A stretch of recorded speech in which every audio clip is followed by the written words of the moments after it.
Exercise 7.1 का question number 7। Question number 7 में क्या दे रखा है? Find the point on the X axis which is equidistant from 2, -5 and -2, 9। मतलब मुझे कोई एक ऐसा पॉइंट बताना है जो find the point on the X axis. तो एक्स एक्सिस पे मुझे कोई पॉइंट एक ऐसा बताना है जो कि 2, -5 और -2, 9 इन दोनों से बराबर डिस्टेंस पर हो।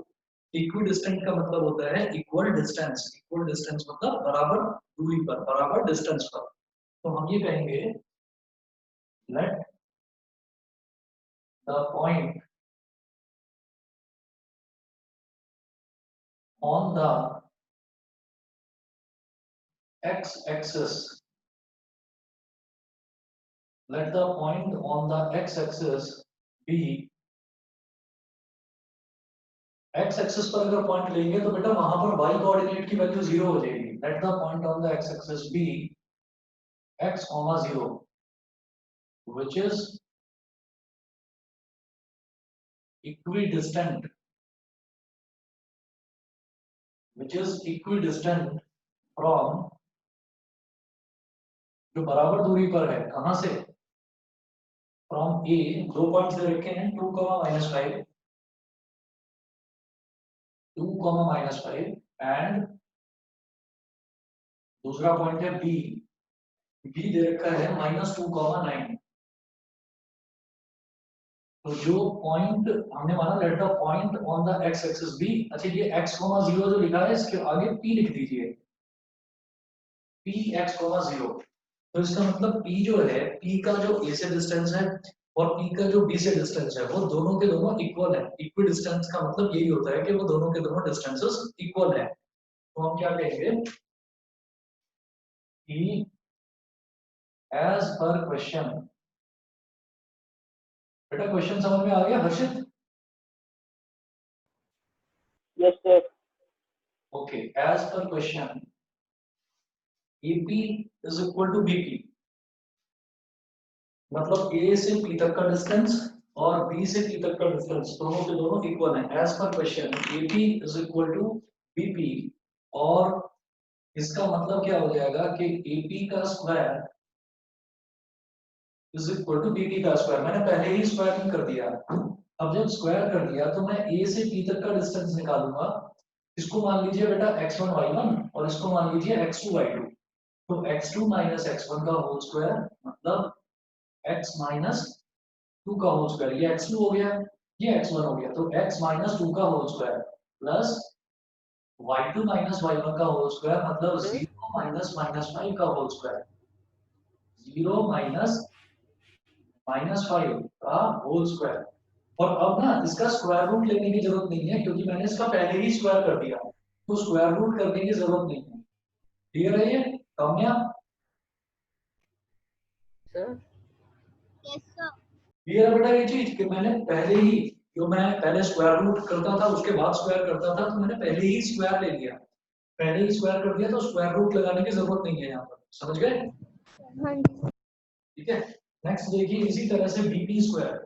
बीपी स्क्वायर करेंगे तो ये वाला पॉइंट मेरे लिए x1 y1 हो गया और ये वाला पॉइंट x2 y2 हो गया। तो x2 माइनस x1 का whole square plus y2 minus y1 का होल स्क्वायर। तो x माइनस -2 का होल स्क्वायर, x माइनस -2 का होल स्क्वायर प्लस 0 माइनस 9 का होल स्क्वायर।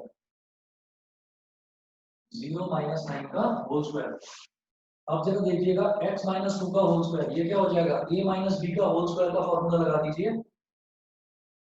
तो ये हो जाएगा a square plus B square minus 2 into X into 2, A square plus B square minus 2ab। और बेटा यहाँ हो जाएगा 0 माइनस माइनस यानी कि 0 प्लस 5 यानी कि 5 का होल स्क्वायर। तो ये क्या हो जाएगा 25 is equal to x minus -2 का होल स्क्वायर। इसका मतलब क्या हो गया x प्लस 2 का होल स्क्वायर। और x प्लस 2 का होल स्क्वायर क्या होगा? x square plus 2 square plus 2 into X into 2 plus 0 minus 9 का मतलब हो गया -9 और -9 का होल स्क्वायर क्या हो जाएगा? प्लस का 81। बताइए सभी को क्लियर है ये चीज? पार्थ अग्रवाल बताओ। हाँ पार्थ अग्रवाल बताओ, कुछ आप कह रहे हो, रेज हैंड। नहीं कुछ नहीं, मैसेज कर दो, आवाज नहीं आ रही तुम्हारी, मैसेज कर दो।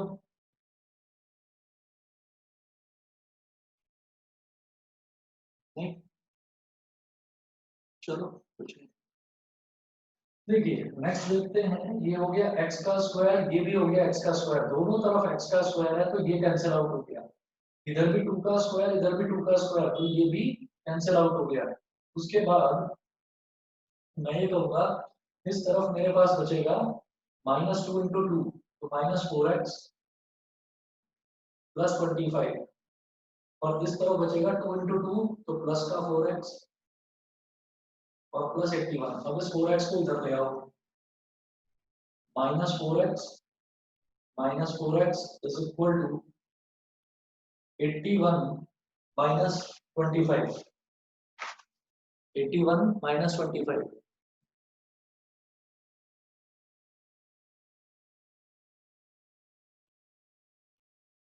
अच्छा चलो पार्थ देख लो, अगर इंटरनेट कनेक्शन में कुछ प्रॉब्लम आ रही है तो मैंने वीडियो रिकॉर्डिंग तो मैं कर ही रहा हूँ, आप कोशिश करो थोड़ी देर, अगर अभी चल जाता है नेट, अगर ठीक चल जाता है तो अभी देख लो, और नहीं तो मैं शाम वाले बैच में भी आज सेम ही करूँगा।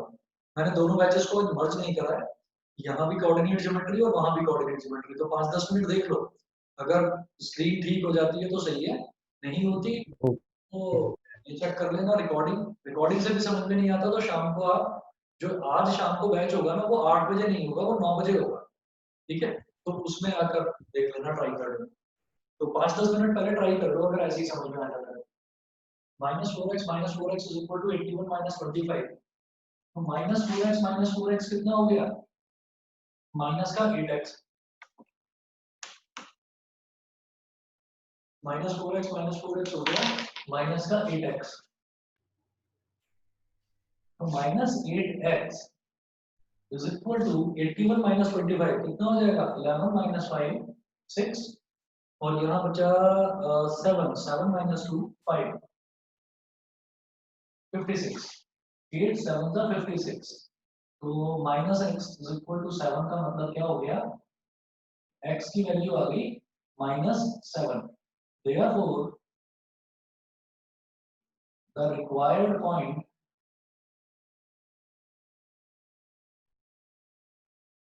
on x-axis will be -7, 0। हमने जो पॉइंट उन्होंने पूछा था उस पॉइंट को क्या लिया था, x, 0, और x की वैल्यू क्या आ गई -7, तो वो पॉइंट हो गया -7, 0। बताइए समझ में आ गया, -7, 0 हो गया पॉइंट, सभी को क्लियर है। Yes sir. हर्षित बताइए क्लियर है। Yes, sir. ठीक है, अच्छा हमने ये वाला लक्ष्य, हमने ये वाला क्वेश्चन नहीं करा था, जैसे ये है ना क्वेश्चन नंबर 7, सर वो y एक्सिस था ना, ऑन द एक्स एक्सिस, हमने क्या करा था, हमने करा था एग्जांपल y एक्सिस था ना सर वो। Find a point on the Y axis, तो वाई एक्सिस में एक्स कोऑर्डिनेट की वैल्यू 0 हो जाती है, मतलब इसी के जैसा था लगभग क्वेश्चन, यस सर। ठीक है। चलिए अब इसके बाद देखते हैं क्वेश्चन नंबर 8। क्वेश्चन नंबर 8 में क्या है, find the values of y for which the distance between the points p 2, -3 and q 10, y is 10 units. Find the values of y for which the distance between the points p and q is 10 units. p और q के बीच का distance 10 units दे रखा है, तो मुझे y की value बताना है। तो देखिएगा क्वेश्चन नंबर 8 में है, given points are, given points are, जो पॉइंट्स दे रखे हैं मुझे वो है 2, -3 एंड q 10, y। p है 2, -3 and q 10, y। So find the values of y for which the distance between the points p and q is 10 units. तो as per question.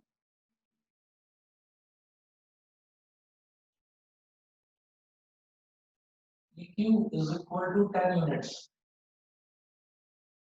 अब मैं जानता हूँ कि अगर मैं PQ निकालूंगा तो ये वाले पॉइंट्स हो गए x1, y1 और ये वाले पॉइंट्स हो गए x2, y2। तो फॉर्मूला लगा दूंगा x2 माइनस x1 का whole square plus y2 minus y1 का होल स्क्वायर और उस पूरे का under root is equal to 10। तो जब ये पहले से ही 10 दे रखा है, PQ इज इक्वल टू 10 दे रखा है, तो स्क्वायर रूट से बचने के लिए मैं पहले ही स्क्वायरिंग कर दूंगा। मैं यहाँ पर क्या करूंगा, स्क्वायरिंग बोथ साइड्स।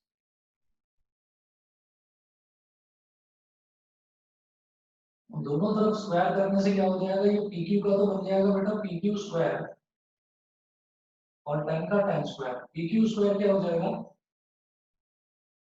10 माइनस 2 का होल स्क्वायर। बेटा जिसको भी समझ में ना आए प्लीज दोबारा पूछ लेना। मैसेज किसने किया है अभी? अच्छा है तो पुराना, ठीक है। 10 माइनस 2 का होल स्क्वायर, ठीक है, x2 माइनस x1 का whole square plus y2 minus y1 का होल स्क्वायर, तो y माइनस माइनस 3 का whole square, y minus minus 3 का whole square is equal to 10 का स्क्वायर कितना हो गया 100। अच्छा 10 माइनस 2 कितना है 8, 8 का स्क्वायर कितना होता है 64 प्लस y माइनस माइनस 3 का मतलब हो गया y प्लस 3, y प्लस 3 का होल स्क्वायर, तो y प्लस 3 का होल स्क्वायर क्या हो जाएगा y का स्क्वायर सर हम ऐसा क्यों कर रहे हैं? प्लस 3 का स्क्वायर। क्या करो बेटा हाँ दिखाई नहीं दे रहा यहाँ से? लक्ष्य कोई प्रॉब्लम है बताओ। अरे सभी को समझ में आ रहा है जो बता रहा हूँ? Yes, sir. रुद्रांश, आस्था, पार्थ मेहता, बेटा समझ में आ रहा है सभी को? Yes sir. Yes, sir. ठीक है, देखिएगा अब ये हो जाएगा मेरे पास वाई स्क्वायर प्लस 3 का स्क्वायर हो गया 9 और 2 3 जा 6y और इज इक्वल टू 64 को बल्कि इधर ही रहने दो प्लस 64 और माइनस 100 इज इक्वल टू 0। मैं सब कुछ लेफ्ट हैंड साइड पर ही लेकर आ गया। अब मेरे पास क्या हो जाएगा, पहले लिखिए Y square,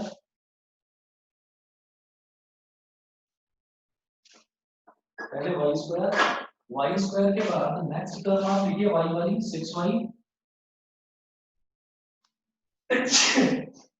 sorry Y square plus 6y और फिर 9 प्लस 64, 64 प्लस 9 कितना हो जाएगा 64 प्लस 73. और 73 माइनस 100 कितना हो जाएगा 27 माइनस का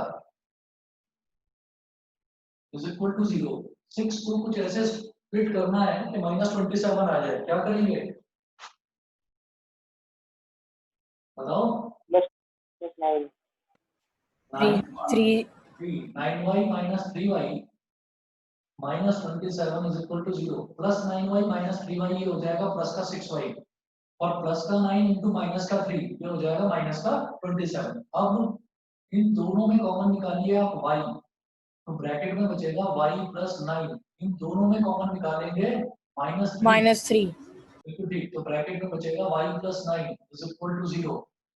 तो ये फैक्टर्स हो गए इसके y minus 3 into Y plus 9 is equal to 0। तो यहाँ से मैं बोलूंगा इधर y minus 3 is equal to 0 और y plus 9 is equal to 0.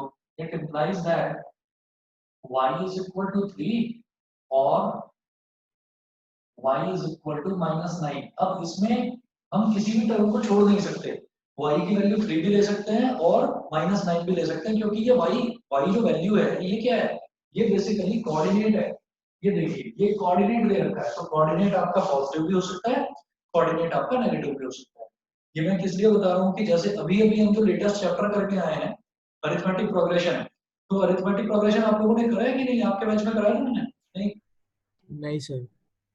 अच्छा चलिए ठीक है, हमने अगर इससे पहले क्वाड्रेटिक इक्वेशंस भी करा था तो आप उसमें देखिएगा कि उसमें जो वैल्यू होती थी, अगर मान लीजिए कहीं पर एज दे रखी है, अगर मान लीजिए कहीं पर स्पीड दे रखी है, तो age can't be negative, speed can't be negative. तो जब भी मैं कोई फैक्टराइजेशन करके किसी क्वाड्रेटिक इक्वेशन को सॉल्व करता था, तो मैं नेगेटिव वाली वैल्यू को ड्रॉप कर देता था, मैं बोलता था कि ये हो नहीं सकता, दिस इज नॉट पॉसिबल। लेकिन यहाँ कोऑर्डिनेट ज्योमेट्री में जो कोऑर्डिनेट्स हैं, देखो, अगर डिस्टेंस की बात करी जाए, ये जो 10 यूनिट्स है, डिस्टेंस कांट बी नेगेटिव, लेकिन जो कोऑर्डिनेट्स होते हैं, जो ये वैल्यू होती है 2, -3, 10, y, तो कोऑर्डिनेट्स तो पॉजिटिव और नेगेटिव दोनों हो सकते हैं।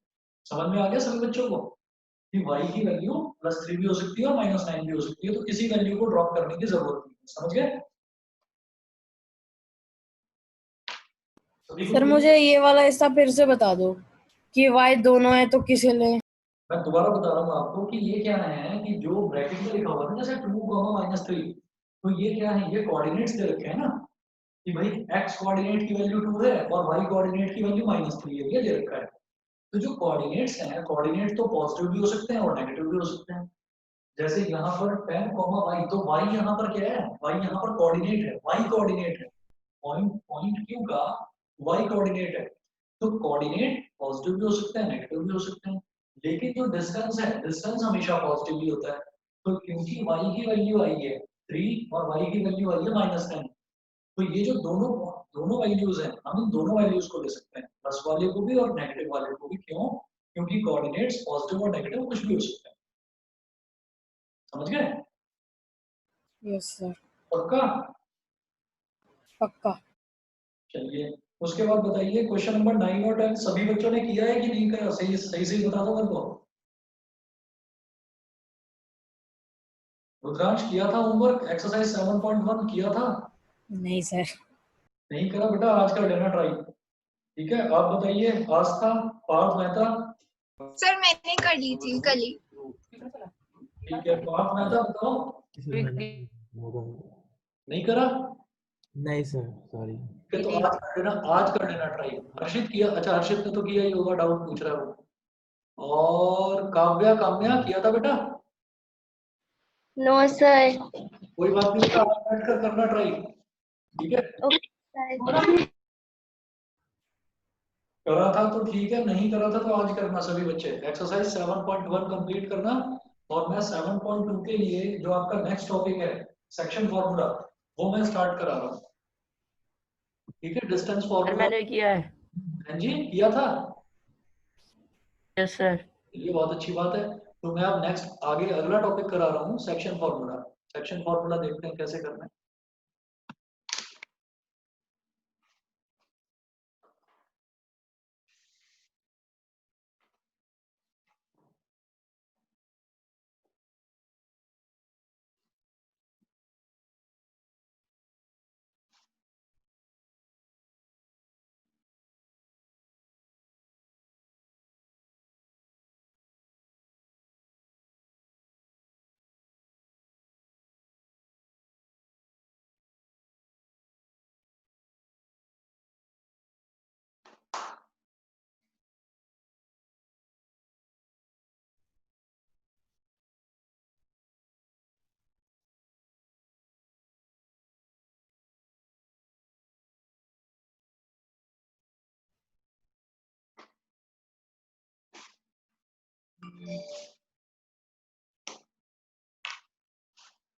हेडिंग डालेंगे section formula.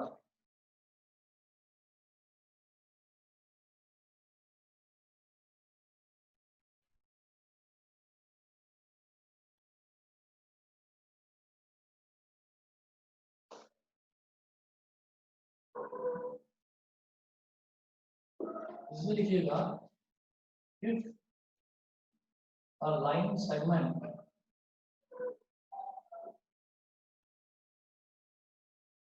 AB with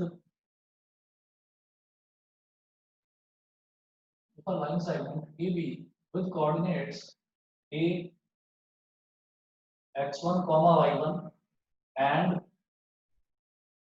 b x2 comma y2 is divided by a point P internally in the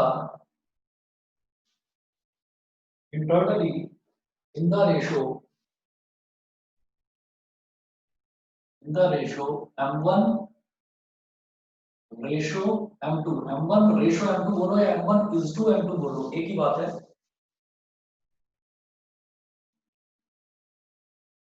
then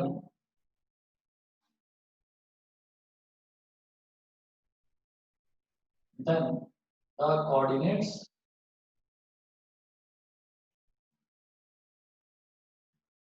of E will be given as P xy is equal to M1 x2 plus M2 x1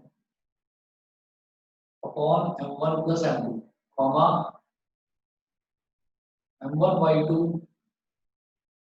plus M2 y1 upon M1 plus M2 upon M1 plus M2। पहले इतना note करो, फिर ये चीज क्या है मैं समझाता हूँ आपको।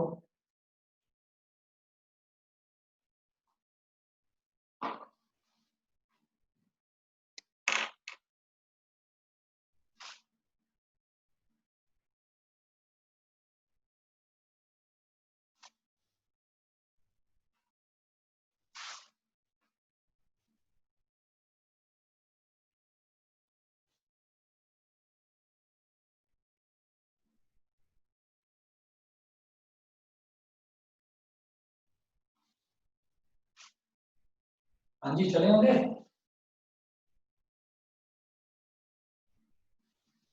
चले आगे। सभी बच्चों को समझ में आ गई ये चीज? नोट कर लिया सबने? पहले ये बताओ। हाँ जी सर। नोट कर लिया सबने? अब देखिएगा, हमने कहा एक बार line segment A B coordinate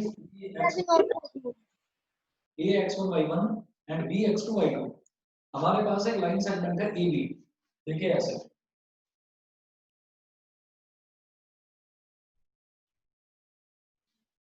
ये है ए और ए के कोऑर्डिनेट्स हैं x1 y1। ये है बी, बी के कोऑर्डिनेट्स हैं x2 y2। यहां बीच में कोई पॉइंट है P। इस P के कोऑर्डिनेट्स को मैंने लिख दिया x, y और मुझे नहीं पता कि P के कोऑर्डिनेट्स कितने हैं, लेकिन मैं ये जानता हूं कि ये जो पॉइंट P है ये लाइन AB को किस रेशियो में डिवाइड करता है ना। भाई देखिए, अगर मान लीजिए हम ये बोल रहे हैं कि ये इसको बाइसेक्ट करता है, बाइसेक्ट करने का मतलब तो क्या है कि 1:1 रेशियो में डिवाइड कर रहा है कि जितनी लेंथ ये होगी उतनी ही लेंथ ये होगी। हमने कहा ये इसको किसी रेशियो में डिवाइड करता है, तो वो जो रेशियो है वो है M1:M2। M1:M2। तो इसका फॉर्मूला पॉइंट P के कोऑर्डिनेट्स हो जाएंगे M1 x2, मतलब M1 तो x2 में मल्टीप्लाई होगा प्लस सर दोबारा समझा दो। दोबारा समझिए, हमारे पास एक लाइन सेगमेंट है AB और A के कोऑर्डिनेट्स हैं इसमें x1, y1, B के कोऑर्डिनेट्स हैं x2, y2 और बीच में कोई पॉइंट P है, वो उसको किसी रेशियो में डिवाइड करता है। अब रेशियो क्या हो गया? अब रेशियो समझिए आप, जरा ध्यान से समझना आप लोग। जैसे मान लीजिए हमारे पास की कोई एक लाइन सेगमेंट है, ये पॉइंट है A और ये पॉइंट है B, ठीक है। अब देखिएगा, अब मैंने कहा कि यहाँ पर ये जो AB है, AB की लेंथ वो मान लीजिए 6 सेंटीमीटर है और मैंने बोला कि ये वाली जो लाइन है, ये वाली लाइन इसको किस रेशियो में डिवाइड करती है। मैंने कहा कि यहां से लेकर और यहां तक वाली जो लेंथ है ये है 2 सेंटीमीटर, ठीक है, और यहां से यहां तक वाली जो लेंथ है ये है 4 सेंटीमीटर। मेरी बात समझ में आ गई? भाई टोटल लेंथ AB की यस सर। सेंटीमीटर और फिर मैंने बोला कि बीच में पॉइंट P है वो इसको कुछ इस तरह से डिवाइड करता है कि यहाँ से लेकर यहाँ तक की लेंथ है 2 सेंटीमीटर और यहाँ से यहाँ तक की लेंथ है 4 सेंटीमीटर। तो हम ये कहेंगे कि फिर आप ये बताइए कि P पॉइंट P जो है वो इस लाइन सेगमेंट AB को किस रेशियो में डिवाइड करता है। तो हम कहेंगे कि 2/4 2/4 यानी कि 2 1 जा 2 2 2 जा 4 तो ये हो गया 1:2। तो ये रेशियो हो गया, ये वो रेशियो हो गया जिस रेशियो में पॉइंट P इस पूरे लाइन सेगमेंट को डिवाइड करता है। अब ये जो 1 है ये तो हो गया बेटा हमारे लिए M1 और ये जो 2 है ये हमारे लिए हो गया M2। मेरी बात समझ में आ गई? Yes sir. Yes sir. हाँ, तो वो हमसे ये पूछा जा रहा है यहाँ पर कि आप ये बताइए कि ये जो पॉइंट P है जब A के कुछ कोऑर्डिनेट्स हैं, भाई A के कुछ कोऑर्डिनेट्स हैं, A क्या है, A कोई पॉइंट है स्पेस में, कोई पॉइंट है जो हम कोऑर्डिनेट एक्सिस पर रिप्रेजेंट करते हैं। कोऑर्डिनेट एक्सिस मतलब एक्स और वाई एक्सिस वाले ग्राफ पर रिप्रेजेंट करते हैं। ऐसे B भी कोई पॉइंट है x2, y2 और पॉइंट P इस AB की लेंथ कितनी है वो मुझे नहीं दे रखी, यहाँ से A से P तक कितनी लेंथ है वो भी नहीं पता, P से B तक कितनी लेंथ है वो भी नहीं पता। हाँ, बस ये बता रखा है कि पॉइंट P जो है वो इसको पूरी लाइन AB को M1:M2 के रेशियो में M1:M2 के रेशियो में डिवाइड करता है। तो ये जो पॉइंट P है इसके कोऑर्डिनेट्स बताएंगे। तो पॉइंट P के कोऑर्डिनेट्स बताने का ये फॉर्मूला होता है M1x2 + M2x1 upon M1 + M2 comma M1y2 + M2y1 upon M1 + M2। तो ये पॉइंट P का x कोऑर्डिनेट आ जाएगा कॉमा ये पॉइंट P का y कोऑर्डिनेट आ जाएगा। मेरी बात समझ में आ गई? मेरी बात सबको समझ में आ गई? बताइए। Yes sir. ठीक है, अब आस्था और काव्या काम्या बताइए, क्लियर है इतना? Yes sir. ठीक है, चलिए मैं आगे बढ़ता हूँ अब इसी में। अब इसमें हम ये कहेंगे कि मैंने यहाँ पर एक पॉइंट लिखा था, मैंने यहाँ पर लिखा था कि is divided by a point internally in the ratio M1:M2 then the coordinates of P will be given as इतना। अब अगर हम बात करें एक्सटर्नल डिवीजन की,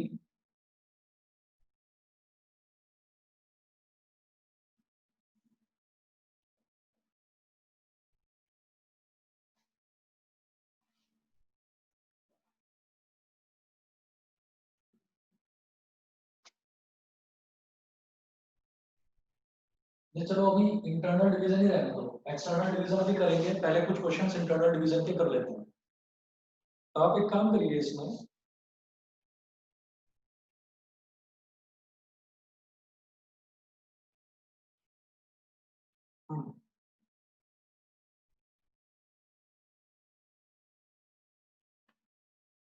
यहाँ लिखिएगा mid point formula. Mid point formula जैसे कि सेक्शन फॉर्मूला है इसी तरह से मिड पॉइंट फॉर्मूला इसमें लिखिएगा if a line segment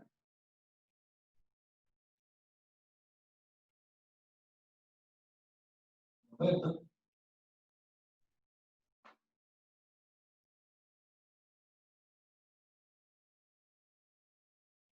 if a line segment with coordinates a x1 y1 and b x2 y2 are bisected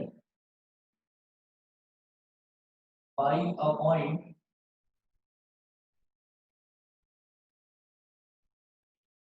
p x y, that is bisected का मतलब क्या है बेटा कि पॉइंट p अब a और b का मिड पॉइंट है, that is p is the midpoint of AB, then coordinates of P will be given as Pxy is equal to simply x1 plus x2 upon 2, comma y1 plus y2 upon 2। इतना note कर लीजिए कि अगर मान लीजिए मुझे कोई ये स्ट्रेट लाइन दे रखी है ऐसे ए बी, ठीक है, ए के कोऑर्डिनेट्स हैं x1, y1, बी के कोऑर्डिनेट्स हैं x2, y2। तो इन दोनों का अगर मान लीजिए मुझसे मिड पॉइंट पूछा जाए x, y मिड पॉइंट, तो मिड पॉइंट का जो फॉर्मूला होता है, मिड पॉइंट का फॉर्मूला होता है x1 plus x2 upon 2, y1 plus y2 upon 2। मतलब मिड पॉइंट के कोऑर्डिनेट्स निकालने का ये फॉर्मूला होता है। समझ गए सभी बच्चे? Yes sir. ठीक है, चलिए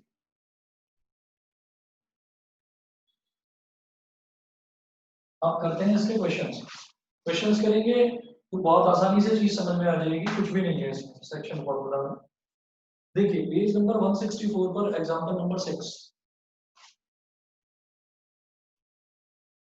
page number 164 example number 6। Find the coordinates of the point which divides the line segment joining the points 4, -3 and 8, 5 in the ratio 3:1 internally। ठीक है, अच्छा चलिए जी, तो coordinates of the point which divides the line segment, let P xy be the point which divides A, which divides A 4, -3 and B 8, 5 in the ratio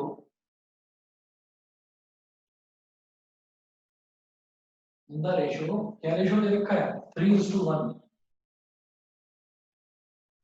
ठीक है, तो ये दे रखा है बेटा, देखिए ये है ए, ये है बी, ए कितना दिया 4, -3, बी कितना दिया 8, 5 और ई दे रखा है 3:1। तो तीन हिस्से यहाँ पर दे लो, एक हिस्सा यहाँ पर दे लो, 3 और 1 लगे ना कि 3 और 1 के ये 3 पार्ट्स है और ये सिंगल 1 पार्ट है। तो कुछ ऐसा ही लेगा जब इसको आप ग्राफिकली दिखाएंगे ऐसे करके। तो पॉइंट पी लिया और पॉइंट पी के कोऑर्डिनेट्स हैं x, y। तो y, बल्कि आप सीधा सीधा पहले ये लिखिए, ये क्या हो गया x1 और y1। तो x1 is equal to 4, y1 is equal to -3। ये हो गया x2, y2। x2 is equal to 8 और y2 इज इक्वल टू 5। फिर ये हो गया m1 और ये हो गया m2। तो यहाँ लिखो m1 इज इक्वल टू 3 और m2 is equal to 1। Data clear है सभी बच्चों को? x1, y1, x2, y2 data तो क्लियर है सभी को? और m1, m2, 3 और 1। Yes, sir. Yes, sir. ठीक है, तो लिखिएगा by section formula. Yes sir. Okay, by section formula point P x, y is equal to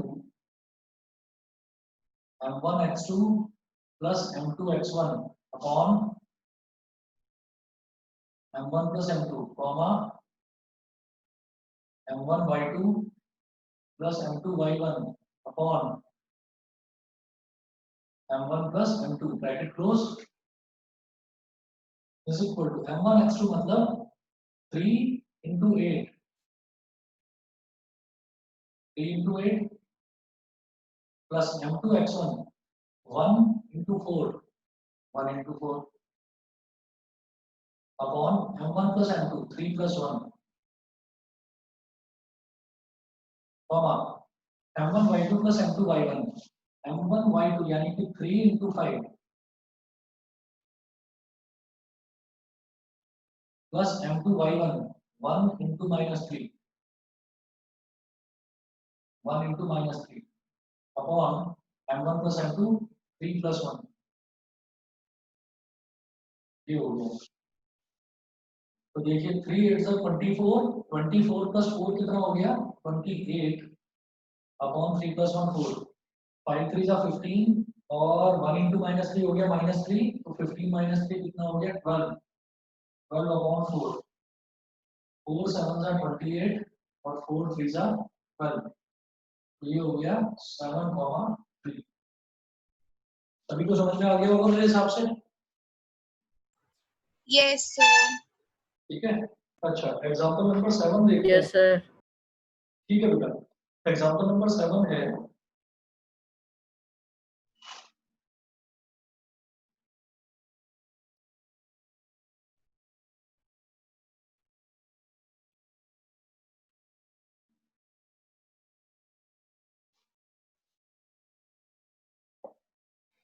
example number 7 में हमसे बोला कि in what ratio does the point -4, 6 divide the line segment joining the points a -6, 10 and b 3, -8 3, तो इसमें क्या होता है कि हमसे जब भी कभी रेशो पूछा जाता है क्या पूछ रहे हैं इस क्वेश्चन में इन व्हाट रेशो जब भी हमसे कभी रेशो पूछा जाता है तो मैं उस रेशो को मान लेता हूँ हमेशा याद रखिएगा रेशो को हम मान लेते हैं k:1 है ना रेशो को k:1 मान लेते हैं तो अब यहाँ पर देखिएगा in what ratio does the point तो पहले तो डायग्राम बना लेते हैं यहाँ पर एग्जांपल नंबर 7 डायग्राम बनाकर और इस तरह से वैल्यूज लिखकर मेरे लिए क्वेश्चन बड़ा आसान हो जाता है तो हमने क्या करा ये डायग्राम बना लिया in what ratio does the point p does the point -4, 6 divide the line segment joining the points a -6, 10 and b 3, -8 तो a तो यहाँ बना लीजिए -6, 10 और b यहाँ पर बना लीजिए 3, -8 ये हो गया in what ratio does the point और बीच में बेटा एक पॉइंट ले लिया मैंने पॉइंट p कितना दे रखा है 4, -6 sorry -4,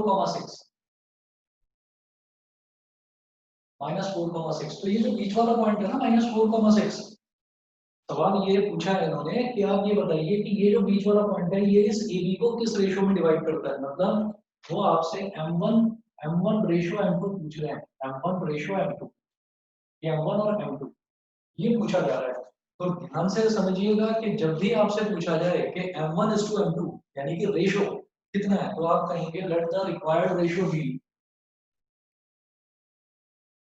late the required ratio मतलब ये वाला ratio be let the required ratio be k:1 which implies that k:1 मतलब M1:M2 which implies that M1 is equal to k and M2 is equal to 1 और देखिएगा question में ये दे रखा है a और ये दे रखा है b तो a के कोऑर्डिनेट क्या हो गए x1 y1 तो x1 क्या हो गया -6 y1 क्या हो गया 10 इसी तरह से b के कोऑर्डिनेट्स हो गए x2 y2 तो x2 क्या हो गया 3 और y2 क्या हो गया -8 तो m1 m2 x1 x2 y1 y2 ये वैल्यू सभी को क्लियर है डेटा जो मैंने लिखा ये क्लियर है बोलिए Yes, sir. By section formula ठीक है by section formula yes sir. Okay point p x y is equal to m1 x2 plus m2 x1 upon m1 plus m2 कॉमा m1 y2 plus m2 y1 upon m1 plus m2 ठीक है इस तरफ कर रहा हूं इसको मैं और ये जो बीच का पॉइंट है ना P इसके कोऑर्डिनेट्स दे रखे हैं हमको कितने -4, 6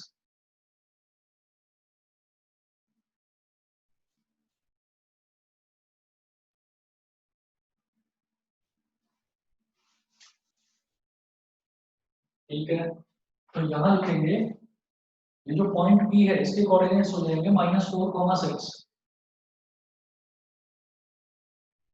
is equal to m1 x2 plus m2 x1।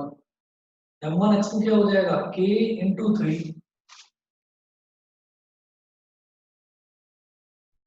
Plus m2 x1 क्या हो जाएगा, m2 क्या 1 और x1 क्या -6, 1 into -6 1 into -6 upon m1 plus m2 k plus 1 comma m1 y2 plus m2 y1। तो m1 क्या है k और y2 क्या -8, तो k into -8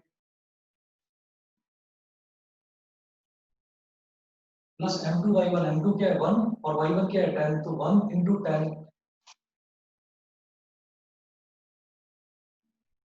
upon m1 plus m2 क्या हो गया k प्लस 1। तो -4,6 इज इक्वल टू यहाँ हो जाएगा ब्रैकेट में 3k -6 upon k plus 1 comma -8k plus 10 upon k plus 1। ठीक है, इतना हो गया। तो ये कैसे होगा जी, अब यहाँ पर जब इधर के कोऑर्डिनेट्स इधर वाले कोऑर्डिनेट्स के इक्वल हैं तो इसका सीधा सीधा मतलब है कि यहाँ की x वाली वैल्यू इधर की x वाली वैल्यू के इक्वल, यहाँ की y वाली वैल्यू इधर की y वाली वैल्यू के इक्वल। तो आप दोनों में से किसी को भी ले लीजिए, k की वैल्यू सेम आएगी। अगर मान लीजिए मैं x वाली को लेता हूँ तो देखिए 3k -6 upon k plus 1 is equal to -4, इसको इधर ले जाओ 3k -6 is equal to -4 into k plus 1। तो 3k -6 is equal to -4k -4 -4k को इधर ले आओ तो 3k प्लस 4k और -6 को इधर ले आओ 6 -4, 3 प्लस 4 कितना हो गया 7k और 6 -4 हो गया 2। तो k की वैल्यू आ गई बेटा 2/7, k की वैल्यू आ गई 2/7। So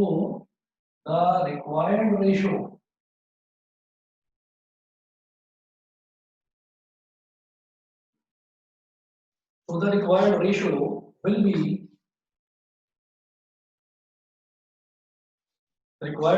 be कितना हो जाएगा k/1 मतलब 2/7 1 और 1 लिखने का कोई मतलब नहीं उठता, तो ये सीधा सीधा 2/7 हो गया, यानी कि आप इसको 2:7 बोल सकते हैं। बताइए सबको समझ में आया कि नहीं। ये जो k की वैल्यू होती है ना, यही आपका रेशो होता है m1:m2। ठीक है, आप ये कहेंगे कि हमने तो रेशो ये पढ़ा है m1:m2 होता है, तो ये जो k की वैल्यू आती है यही आपका रेशो होता है m1:m2। तो जब भी कभी कोई क्वेश्चन हो जिसमें सेक्शन फॉर्मूला से आपको बीच के पॉइंट्स दे रखे हो कि ये बीच वाला पॉइंट है, इसके पॉइंट्स दे रखे हो, a के पॉइंट्स दे रखे हो, b के पॉइंट्स दे रखे हो, तो रेशो को हम हमेशा k/1 करके एज्यूम करते हैं और जो k की वैल्यू आती है वही फाइनली आपका रेशो होता है जो पूछा जाता है पेपर। समझ में आ गया सभी को। Excuse me sir. हाँ जी बताओ। सर इज इक्वल टू में -4 ले रखा है सर, वहाँ पे 6 ले सकते थे। बहुत बढ़िया पूछा आपने। जैसे मैंने 3k -6 अपॉन k प्लस 1 इसको -4 के बराबर रख दिया और यहाँ से k की वैल्यू निकाली, तो इसी तरह से -8k plus 10 upon k plus 1 इसको 6 के बराबर रखकर यहाँ से k की वैल्यू निकाल दो। ठीक है, तो सर आप हम ऐसा कर सकते हैं 3k -6 upon k plus 1 is equals to 6। नहीं नहीं ये नहीं कर सकते ना। देखो ये तो x वाला कोऑर्डिनेट है, जो पहले लिखा जाता है वो x कोऑर्डिनेट होता है, जो कॉमा करके बाद में लिखा जाता है वो y कोऑर्डिनेट होता है। तो x वाले को x वाले के ही इक्वल रखेंगे, y वाले को y वाले के ही इक्वल रखेंगे। समझ गए। Yes sir. हाँ, तो अगर वैसे करोगे तो गलत हो जाएगा, x वाले को x वाले के इक्वल रखो। बेटा समझ गए। Kavya, Kamya, Harshit, Rudransh, Yes, sir. Yes Yes, sir. sir. Parth, Parth clear है। आवाज नहीं आई आप तुम्हारी, चलो हो सकता है माइक में कुछ प्रॉब्लम हो। चलिए अगला क्वेश्चन देखते हैं, एग्जांपल नंबर 8। अब यहाँ पर है find the coordinates of the points of trisection. Trisection का मतलब क्या होता है कि एक चीज को, ट्राइसेक्शन का मतलब ये होता है, बाइसेक्शन का मतलब होता है दो इक्वल पार्ट्स में डिवाइड करना, और ट्राइसेक्शन का मतलब होता है तीन इक्वल पार्ट्स में डिवाइड करना।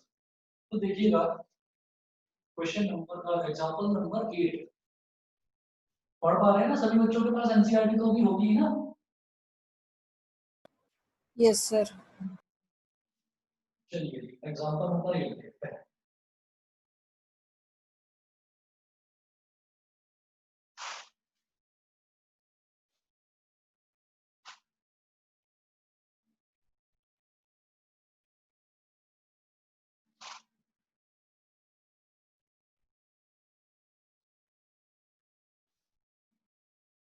Find the coordinates of the points of trisection, that is points dividing in three equal parts of the line segment joining the points a2, -2 and b -7, 4.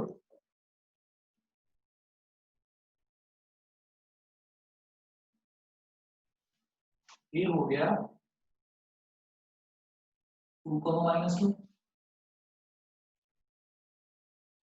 और b हो गया -7, 4। तो ट्राइसेक्शन का मतलब क्या है कि जो तीन इक्वल पार्ट्स में डिवाइड करे। तो एक पॉइंट तो बेटा ये ले लो आप P, और एक पॉइंट ये ले लो Q। एक ले लीजिए P और एक ले लीजिए Q। शायद दिखाई नहीं दे रहा है, थोड़ा बड़ा लिखा हुआ है।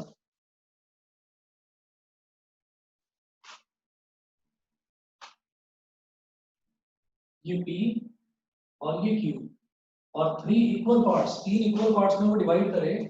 तो A से लेकर P तक की लेंथ मान लीजिए x, P से Q तक की लेंथ को भी मान लो आप, बल्कि x मत मानो, K मान लो, K। हाँ इसको मान लो K, इसको भी मान लो K, और इसको भी मान लो K। तो थ्री इक्वल पार्ट्स हो गए कि हमने पॉइंट P पर और पॉइंट Q ने इसको तीन इक्वल पार्ट्स में डिवाइड कर दिया, K, A और K। ये समझ में आ गया सभी बच्चों को? Yes sir. ठीक है? Yes, sir. ओके। अब इसके बाद मैं ये कहूंगा to find out the coordinates of, heading डालिएगा यहाँ पर इस क्वेश्चन में ही, to find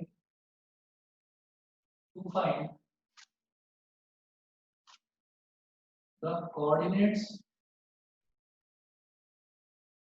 of P। P के कोऑर्डिनेट्स अगर मुझे निकालने हैं तो P के कोऑर्डिनेट्स को मान लो x, y, और फिर ये देखिए कि ये मेरे पास हो गया x1, y1, x1 हो गया 2, y1 हो गया -2, ये b क्या हो गया। और इसके लिए जब मैं पॉइंट P के कोऑर्डिनेट्स निकाल रहा हूँ ना, तो अब आप जरा Q को भूल जाइए। आप मानिए कि Q बीच में एग्जिस्ट ही नहीं करता, आप Q को छोड़ दीजिए फिर। तो x2, y2 क्या हो गया, x2 हो गया -7 और y2 हो गया 4, ये हो गया। अब m1 और m2 की बात करेंगे तो देखिए A से लेकर P तक की लेंथ कितनी है, K, इसको बोल दो m1। और m2 क्या है, m2 है हमारा P से लेकर B तक की लेंथ। A से P तक की लेंथ हो गई K, और P से B तक की लेंथ कितनी हो गई बेटा, 2K। ये समझ में आ गया सभी को? बिल्कुल सर। ठीक है चलिए, तो अब मेरे पास ये आ गया, तो मैं बोलूंगा कोऑर्डिनेट्स ऑफ P, ये निकलेगा सेक्शन फॉर्मूला से। Excuse me sir. जी सर AP की वैल्यू K है और PB की वैल्यू 2K। हाँ, क्योंकि P से लेकर B तक की लेंथ बताइए कितनी हो गई, K plus K 2K। Yes sir. समझ गए। और A से लेकर P तक की लेंथ हो गई K। K। Yes sir. तो बस वही चीज है, बताओ समझ में आया कि नहीं आया? Yes sir. ठीक है, अब देखिए m1x2 plus m2x1 upon m1 plus m2, comma m1y2 plus m2y1 upon m1 plus m2। मैं ज्यादा छोटा तो नहीं लिख रहा हूँ, सबको दिखाई दे रहा है ना properly?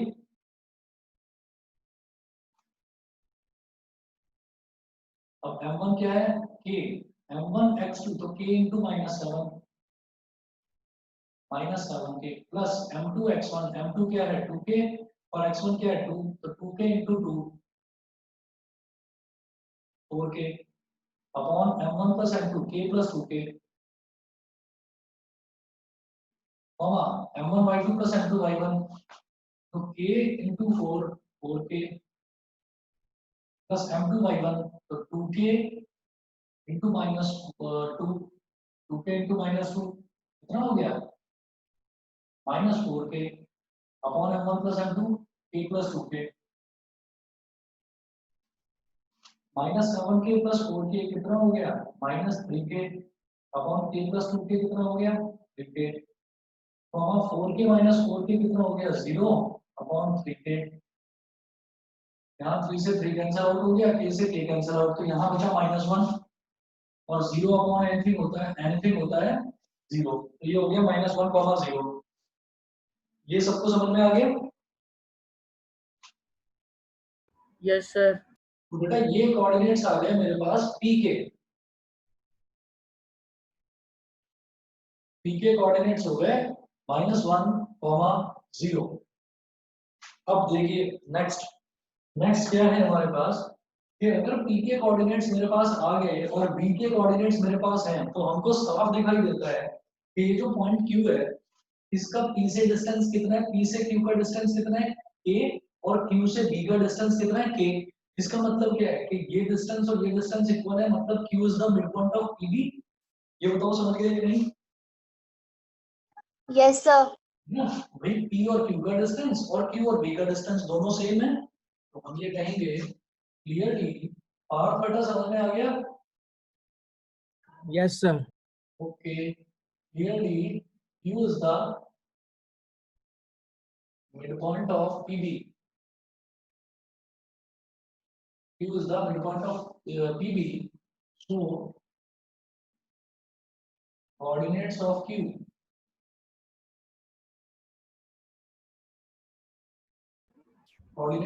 is equal to x1 plus x2 by 2। Simple करते हैं इसमें तो mid point formula comma y1 plus y2 by 2। इसमें रेशियो वगैरह की जरूरत ही नहीं होती। हाँ नहीं आया होगा समझ में शायद सर हाँ जी सर यहाँ 0/3 के है ना ब्रैकेट में। हाँ 0/3 क्या हो गया 0 ही तो हो गया 0/anything 0। Yes sir. सर ये पूछ लो सर ये क्या है रेशियोज है। ये कोऑर्डिनेट आया है किसका, ये कोऑर्डिनेट आया है इस पॉइंट P का x, y। Yes sir. Coordinate समझते हो ना कैसे, जैसे हमसे ये बोला यस सर। यस ग्राफ पर बनाइए 1, 2। Yes sir. यस बताओ समझ गए? -1 x और 0 y हुआ। बिल्कुल सही। हाँ तो ये कोऑर्डिनेट आया, ठीक है चले आगे।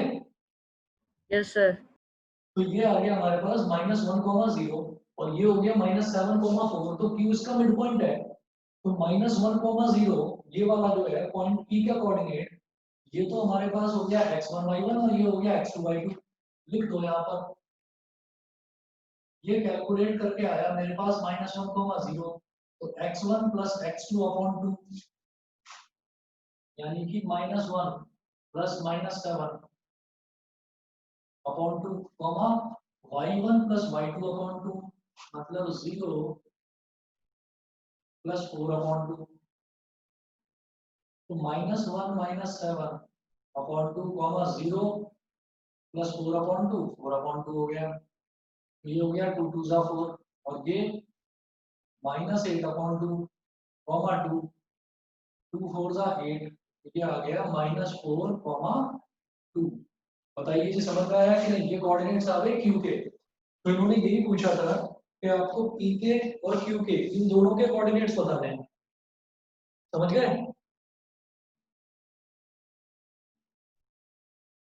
अब एक्सरसाइज 7.2 का क्वेश्चन नंबर 1 से क्वेश्चन नंबर 6 तक आपको करना है।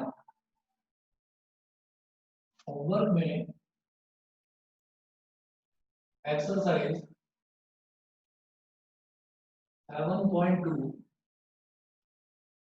Question number 1 to question number 6 बस इतना होमवर्क करना है आपको।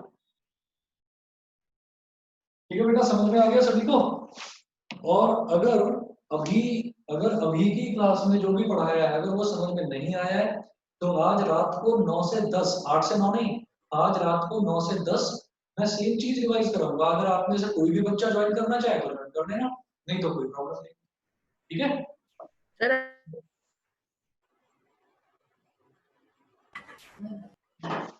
चलिए जी फिर thank you sir. Okay okay thank you sir. ठीक है, थैंक यू सर। ओके